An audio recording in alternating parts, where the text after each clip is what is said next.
The message arrives at 11:47 p.m. I'm in bed, reading acquisition reports. My phone glows in the darkness. Don't come to my wedding. My husband hates you, and we don't want you to ruin our wedding. No dad. No explanation. Just erasure. I read it 3 times. My daughter, Emma, 24 years old, getting married in 6 days to a man I've never met, a man whose last name I learned from Facebook, a man who apparently hates me enough to demand my absence from the only day that should have connected us. I don't cry. I haven't cried since her mother died. Instead, I open my laptop. 2 years ago, Emma stopped calling, stopped visiting, stopped existing in my life except through birthday texts that felt copy-pasted. I told myself it was normal. Young adults distance themselves, find their own path.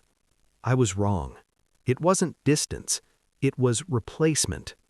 Her fiancé, Derek Chen, comes from money, new money, cryptocurrency wealth that appeared overnight and disappeared into offshore accounts by morning. The kind of fortune built on other people's ignorance. I know, because I built the same kind of fortune. Then I legitimized it. Derek didn't. At 12:03 a.m., I access the joint account Emma opened with him last year. She doesn't know I can see it, doesn't know I'm still listed as her financial power of attorney from when she was 19 and needed a co-signer for her first apartment. She never revoked it. The account balance makes my stomach turn. $847,000. Wedding deposits, venue payments, a honeymoon package to the Maldives that costs more than most people's houses. My money. The inheritance I set up for her when she turns 21.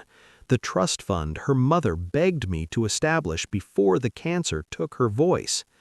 Promise me she'll never struggle. I promised. Emma withdrew it all 6 months ago. Every dollar I earned bleeding through hospital shifts, every promotion I fought for while raising her alone, every night I chose her school plays over sleep. Gone. Transferred into an account she shares with a man who convinced her I'm worthless.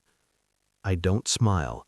But something behind my ribs cracks open. Cold, sharp, final. At 12:17 a.m., I freeze the account.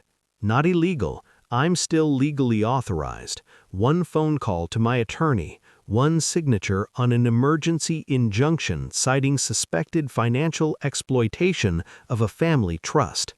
The money stops moving. Every card linked to that account, dead. Every automatic payment suspended. The wedding venue requires final payment in 4 days. They won't get it. I should feel guilty. I don't. At dawn, my phone explodes. 17 missed calls, 9 voicemails, texts that dissolve from confusion into panic into rage. Dad, what did you do? The venue is threatening to cancel. You're ruining everything. Derek says you're insane. I listen to one voicemail. Her voice cracks halfway through, not with sadness, with fury. She calls me controlling, manipulative, says I never supported her relationship because I can't stand seeing her happy. She doesn't ask why, she assumes. That's when I knew Derek wrote the script. At 12:32 a.m., I send a single reply. Coffee. Noon, the place your mother loved. She doesn't respond for an hour. Then, fine. The cafe still smells like cinnamon and regret. Emma arrives 16 minutes late. She's thinner than I remember, harder around the eyes. She sits across from me without removing her coat, a signal she doesn't plan to stay. Unfreeze the account, she says. No greeting, no explanation. Just demand. I slide a folder across the table. What's this? Read it. She hesitates, opens it. Inside, bank statements, transaction records, communication logs between Derek and 3 other women, screenshots of messages discussing the trust fund angle and playing the long game with the old man's daughter. Her face drains of color. "Where did you—" "I'm a forensic accountant, Emma. I find hidden money for a living. You think I wouldn't notice when mine disappeared?"